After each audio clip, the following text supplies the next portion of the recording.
for tuning in tonight. I know it's a Tuesday night. You'll be probably wanting to sit on the couch with a nice beverage after a long day at work, but instead you're standing here or sitting here watching two crazy people present a webinar.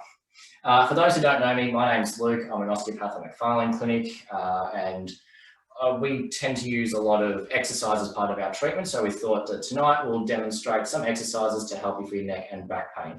And over here is handsome gentleman, Mr. Bryan. Hey everyone, thanks for tuning in. Yeah, very excited to be running this tonight. We did have some good feedback last time from our foam roller one where it was interactive, fun, and we just thought it was a good idea just to come in, show people a couple of exercises. But this time it's actually good because we're both together in the same room and we'll be able to supervise and kind of tailor our exercises. This is what the fourth or fifth thing that we've done. This is the first time I've actually done one in the same room together. Thank you, COVID. Thanks, COVID. So it's actually going to run a lot smoother. Just a bit of housekeeping as well. I am streaming this live on Facebook, but all that's going up on Facebook is the footage of Bryan and myself. Your faces and names aren't going up there as far as I am aware. So if you do have any privacy concerns about that, just let me know and we can easily take that down. So without further ado, we will get started. We've got some exercises tonight to show you for the upper back, for the neck and for the lower back using Mr. TheraBand. I find the TheraBand is actually an underutilized piece of exercise equipment. It's got a lot of more uses for it than just doing some shoulder twists or some leg stretches. So we're going to show you some ways that you can use it you probably haven't thought about. So let's get going. Bryan, kick us off. All right, awesome. Cheers, Luke. So the first exercise we're going to show everybody, we've got 6 in total. So we're just going to show 2 in each region and then break off and give you guys a chance to kind of demonstrate them. So the first one we want to do is get into one of my favorite exercises, and I can thank COVID for this exercise. Before COVID actually occurred, I didn't spend too much time in front of the computer, maybe being slack at uni and stuff like that. But during COVID, there's a bit more laptop work, so I was a bit more seated for a bit longer position. And I could finally understand why people get their back ache and neck ache. So mine was very common, the back and the upper neck, shoulders, as we get commonly in the clinic. But this exercise is really tailored for this type of presentation. So if you're someone that's actually done a lot of rehab to it and you've been rowing a lot to try and get you back into sitting straight, this is probably the reason that I've thought that you're probably not getting as much relief as you wanted. So the reason is that when we're kind of doing our task at hand and whatever's in front of us, if we're very focused, we're going to be very focused on the task at hand. So for example, if we're working at a desk, we're filling in deadlines, we're doing all paperwork and stuff like that, what will actually happen is we're going to get into this position of focus. Our eyes are going to get a bit driven to the screen, so we're actually going to find ourselves kind of shooting closer to the screen, and eventually, before you know it, we're actually going to be in this position. Is this an ideal position? I would probably say there's no such thing as an ideal or a not ideal position, but what we need to do with our rehab is we really need to be specific to this kind of position. So instead of actually strengthening back into sitting straight, which doesn't really occur in a normal world, what we actually need to do is we actually need to strengthen our back for us to kind of come into this position here. So to demonstrate this exercise, we're going to sit in a chair. We've got a nice chair here. You may need a partner for this one, or you need something to attach the band behind you with. So I'm acting as the pole here. Pole there, or if you didn't have a partner at the moment, you could kind of get like a laptop or a heavy book and just mimic that same thing. But ideally, you have a TheraBand there. What we're doing is we're going to hold our TheraBand just above our head. And what we're actually going to do is we're actually going to think about bending our spine from just below our neck to between our shoulder blades there. So this is what it should look like. We're not going to pull down with our arms. We're just going to bend from the upper back. So from there, and you should feel tension from that just under the neck to the mid shoulder blade there. It's a nice slow movement as well. You're not jerking up and down. It's a nice slow controlled movement the whole time. Yeah, and you can see when I get into this position, this is actually the position that a lot of us find ourselves in when we're in that slumped over position. Okay, so that's going to be part one. So for a lot of people that are kind of be like, oh no, is it bad that we're kind of coming into this position? We're going to use the next exercise to help us strengthen more the opposite way, which is more what a lot of people would see as an ideal or kind of neutral position. So to do this, we're just going to face the other way. We're going to have the band kind of doing the opposite movement. So we're going to ideally have it down and below from there. And again, we're going to start from straight. We're actually going to bend down, load, and then explode. So we're actually going to start sitting straight. We're going to load as we come forward, and then we're going to bend back. And you can see here, what we're really encouraging is us not being doing the opposite of this slumped position, getting us back into a neutral position. So again, coming down, make sure you're not using your arms. The arms should stay relatively still, bracing from your upper back, bending back and up. So that's how you do that exercise. So with this exercise as well, if you only have a short band or a small area to attach it onto, you can just tie one end onto a pole and hold it with one end as well. It will just reduce a little bit of the resistance, however, but it still works the same way. Lovely. Perfect. So Brian's gone over some exercises for your upper back for bending forward and bending backwards from a seated position, where this sort of part of it's targeted at desk work. But what the other movement is that we need to do around the desk is reaching. We're often sitting at a computer, typing away, reaching for our mouse, reaching for coffee, reaching for phone, reaching for coffee, reaching for phone, reaching for mouse, reaching for coffee again, forgetting about our work and going back to our phone, but a lot of reaching. So we're going to train that. You're going to get your band. This is a single person exercise. You're going to slide the band up underneath your shoulder blades here and then around underneath your armpit. You're going to have one strand of the band, maybe a little bit longer than the other. That's fine. It just changes the resistance. Whatever arm you're going to be working is going to extend out in front of you. So I'm going to choose to use my left. It's going to be straight out in front of me. So if I show you that from side on, what we're not doing here is just punching forward. We're going to be having this arm straight out, but reaching forward by bending through the upper back, exactly as Brian has just shown you. That sort of crouch down and reach forward, but with the arm extended, like we're reaching out to something. Now, from here, we can reach in multiple different directions because things aren't always directly in front of us. A reach straight forward and coming back up. You can reach across your body and coming back up. You can reach up high, come back down. You can even go lower or across. Just play with the position. If you're feeling stiff, we've found that working movements in multiple directions helps reduce the stiffness better than just working up and down. So add across, add up, add down. If you want more resistance, just simply hold the band tighter in the arm that's not doing anything. Now, as opposed to the exercises Brian showed, which were working both sides of the body at the same time, this is only working one side of the body at the same time. So remember to always do the opposite side. So we get a bit of working happening on both. So now we'll go, so we've started with the upper back. Reason being, a lot of us get upper back stiffness and we all sit a lot. We're going to move on now to the neck. Quite often, especially people that sit a lot, they tend to complain that they feel tight through their neck muscles, and predominantly that's sort of through this trap region, but also through the front as well. What that sometimes is, it's not necessarily the muscle actually being physically tightened and shortened, but it's actually fatigued and a bit weaker, and it's not holding up so well when you're just sitting there like that all day.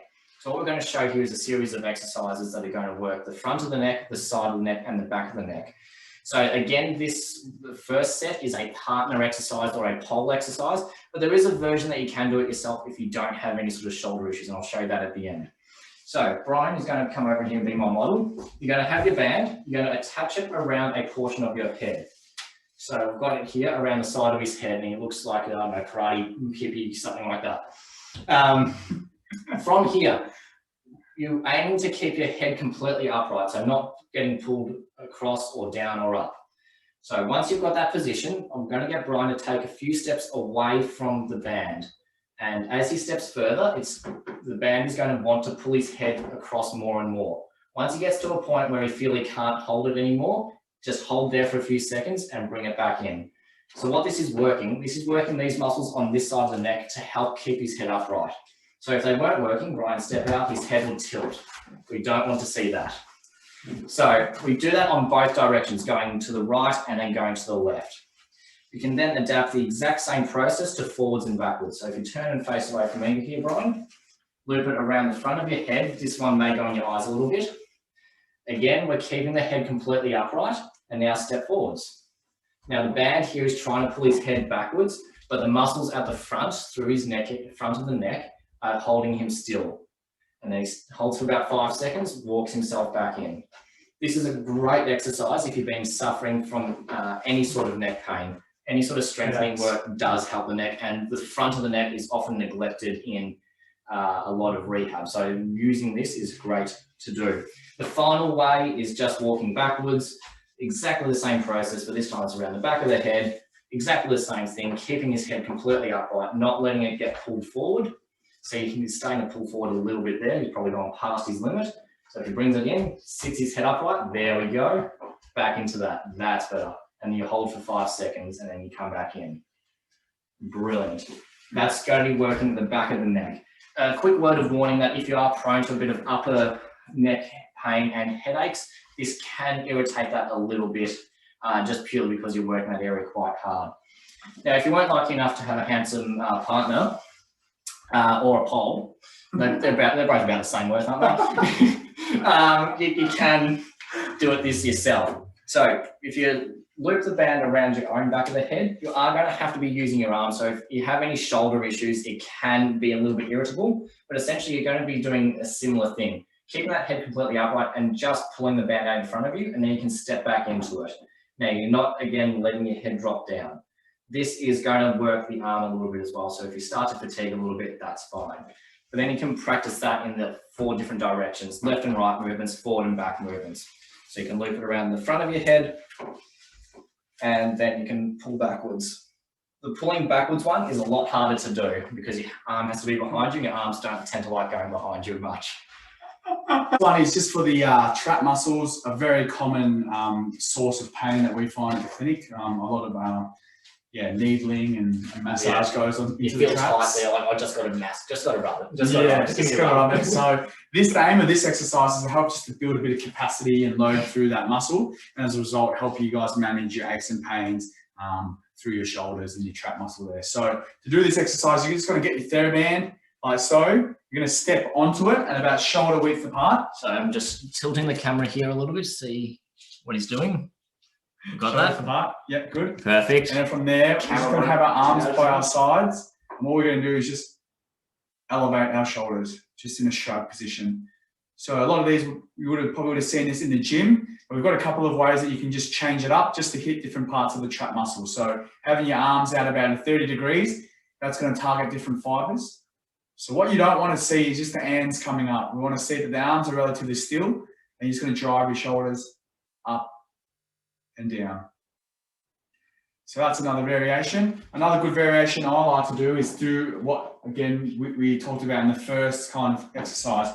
We'll find ourselves in this position often, and that's going to put length through that trap muscle. So what we actually want to do is help to strengthen our trap in this position. So again, have that arm, have that head tilted, a bit slumped over, and we're just going to do the same thing. Just driving our shoulders up towards the roof.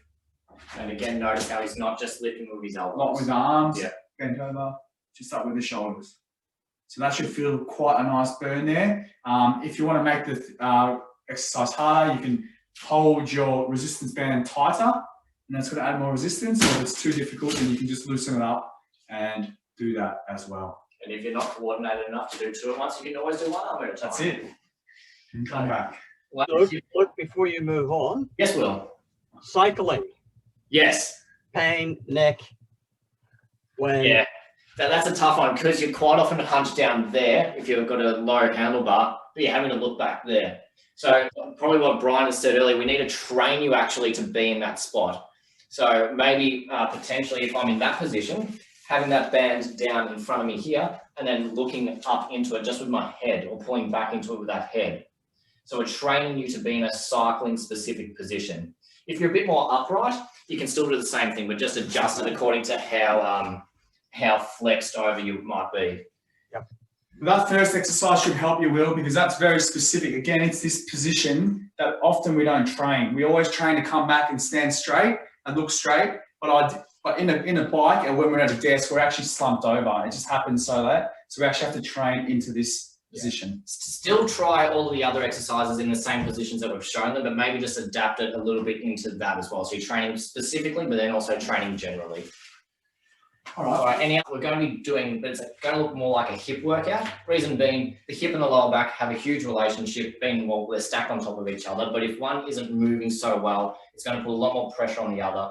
And quite often we find that if the hips aren't strong enough, the lower back's going to have to do more of the load when it comes to moving and lifting. So these exercises aren't specific for sort of desk-based work as we have been previously. These are more general movement exercises for daily living. Awesome. Cool. So there's 2 more to go. So this is actually like a 2-part series, helping to strengthen up those glute muscles as Luke was talking about. So the first part is we're going to talk about the hip hinge. So the hip hinge is a very important movement that helps us to squat better, pick things off the floor better, bend better, carry heavy things better. It's just a very fundamental movement. And the reason why we want to teach a hip hinge and do it effectively is if I show you scenario A where I do hip hinge and I pick something off the flat floor and pretend I'm hip hinging, you can see my bum coming down and I'm not really curving through my back. If I don't have the hip hinge and I don't have that range through my hip, often what happens is the low back kind of curves and that puts a lot of stress through the low back. Yeah. That's not to say that if you were to do that all the time, you're going to get pain, but in terms of not having the hip hinge, but what this is doing is trying to teach you how to move more efficiently and more effectively, and in turn helping to take the load and pressure off that low back to reduce the chances of injury.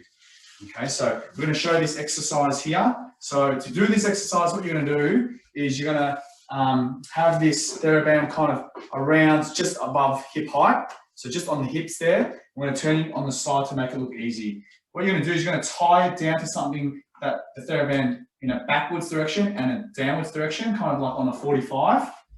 And what you want to try and do, it's going to be hard to demonstrate now, but what you want to try and do is come down into a squat. So as you come down into a squat, what you should see is that the TheraBand is going to pull our hips down and back.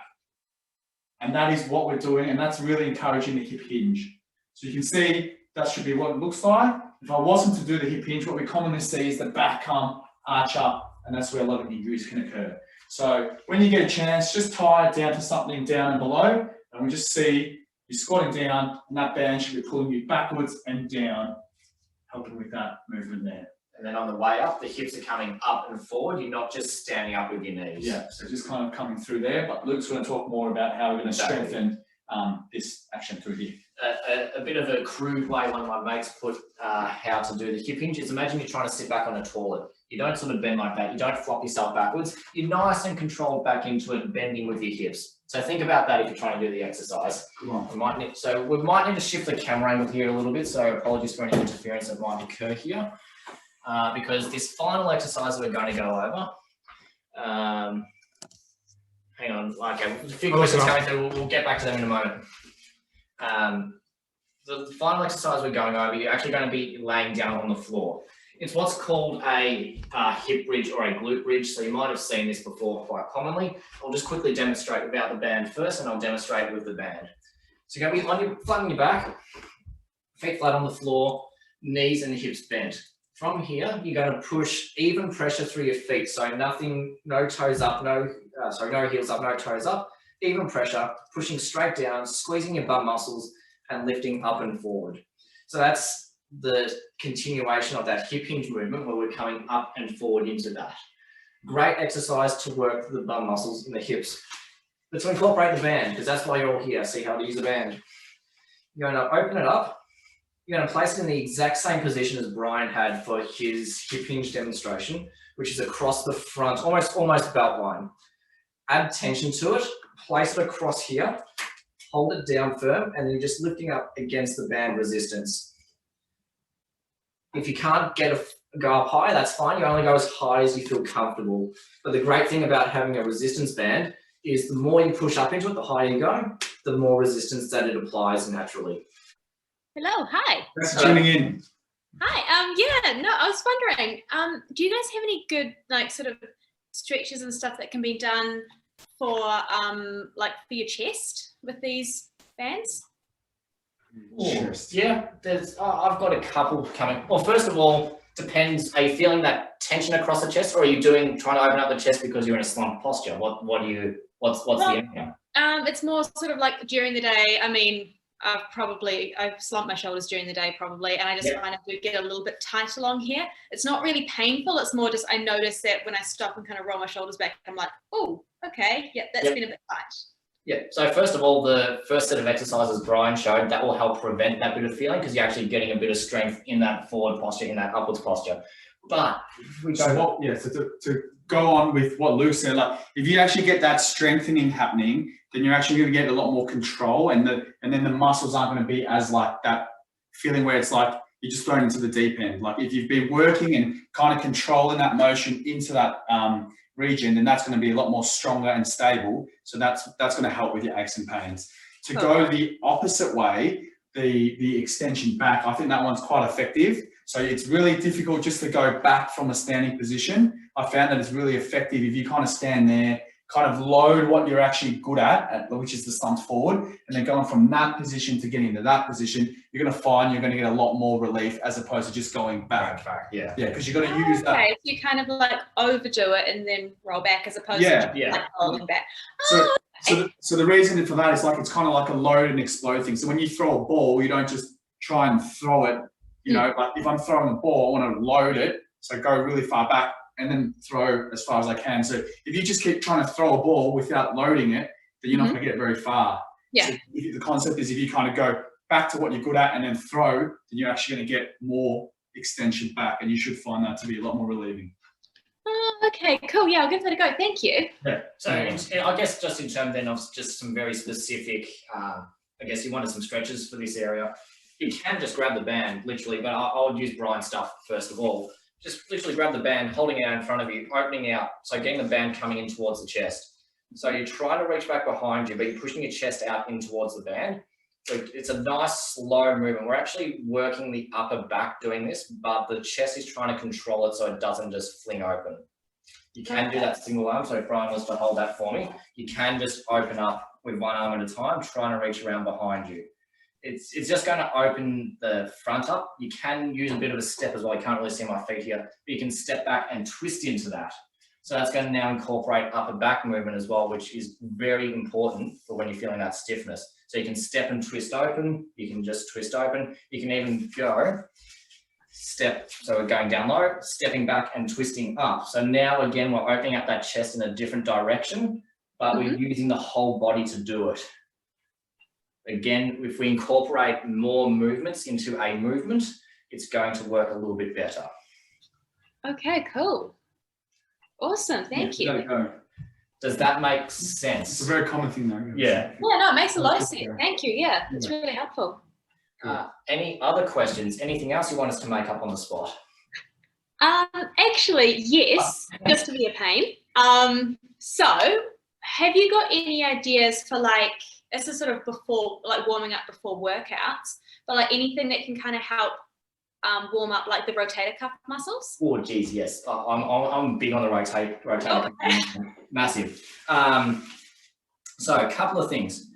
Let's go from basic to a little bit less basic. You're going to get your band. You're going to tie it into a loop. So apologies for a moment.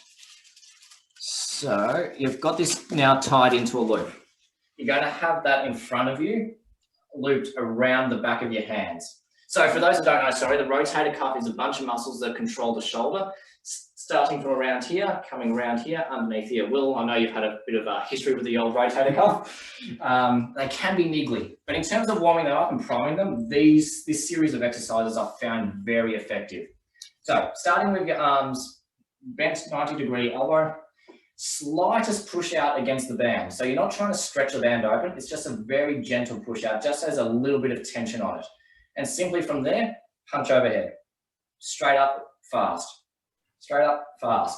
Now, as we were doing before, we can now incorporate a step into this. So again, you can't really see my feet, but what I'm going to be doing is I'm going to step forward with a foot. It doesn't matter which one. You're stepping forward into an overhead press.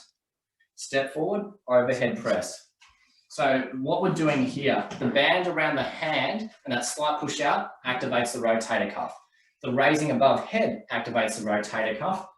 The step unloads it a little bit. So it actually makes it a little bit easier. So it's not too strong a workout. Now, if you wanted to practice that, you can go up and down. You can also do it coming out to the side. So if Bryan now holds the band for me a little bit, I'm going to get you standing in front of me actually. This is something you can attach to a pole, very, very little resistance. So exact same, come this way, coming from.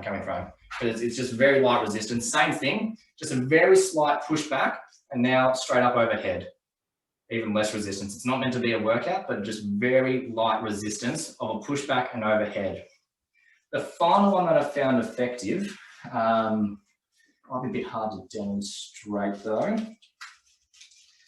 is you're going to have to unloop the band. You're going to then need to, I don't have anything in front of me right now, but imagine you've got a table leg or something like that, loop it around that. So you've got two strands, but supported. Yep, so Bryan's down low there. You're going to cross your hands. It gets a little bit complex here. And you're going to sort of crouch down into that hip hinge position that Bryan showed earlier. So see how the hip hinge controls everything? We're now in a hip hinge position. What you're not going to see me do here, because the camera angle, is take a step back, but you're going to be stepping back, standing up, opening up your shoulders. Then you come into it again. So you're down, you step back, up and open. Again, this rotation exercise is now waking the rotator cuff up, but using the step unloads it a little bit and incorporates the rest of the body. So as in terms of a waking up of the shoulder exercise, these three are probably the best that I've found. I've used them with people that can't lift their arm up above head. They do it for 5-10 minutes and then they can lift their arm above head. It just works that well. Nice. My input would be for that one would be if you're someone as well, just looking at a more global thing, if you're someone as well that, you know, your complaint was you're kind of stuck and tight through there, if you're kind of in that slump position, then your ability to move your shoulders is really compromised as well. So it's really important that you try and get a bit more upright, get a bit more freedom through those shoulders and through your back, and that's just going to help your shoulder. Yeah. So an example of that is if you see you kind of like slumped over, if you stand up and slump over. Practice this now. Follow what Bryan does. So if you try and slump over, like being a slump over, try and lift your arms up above your head. You can't. You can't. So if you stand back up, then that helps heaps. So that's just there to demonstrate that any kind of slumping for a long time with a shoulder workout kind of compromises that. Yeah. So if you were, so that could be related. You know, this upper back tightness, rotator cuff, very similar areas, very similar. Yeah, you'd want to have a look at through your upper back just to make sure that that's freed up. Yeah. Stretches. Leg stretches. Geez, you know where I'm coming from? Sorry, Will? You know where I'm coming from? Cycling? From your cycling again? Geez. So cycling, we're very much hip hinged and pinching up there. So we want to open up the front of the hip. We want to open up the buttock a little bit. I've gone away a little bit from purely just stretching open here. We actually want to build some strength into that as well. So, look, we've got a band, just a hip flexion. So stand behind me, like behind me there. So what we're going to do, we're going to have, I'd go around a single leg, single leg. I'm going to do this. So from that cycling position, again, we're talking that hunched over. We're going to want to drive our knee up and forward. Try not to have the band fling you up and hit you where it hurts. So, driving up and forward to work that hip flexion, because quite often we start feeling tight in that area because of fatigues. So as we're drawing up, that's like the up cycle, and then you let the band pull you back down into a slight stretch backwards for the down cycle. If you wanted to make that more of a stretch, though, you just step forward into that and let the band sort of pull you back a little bit. Like this band isn't that strong for this, but you can just step into that and slide forward with the hips to open up the front here. In terms of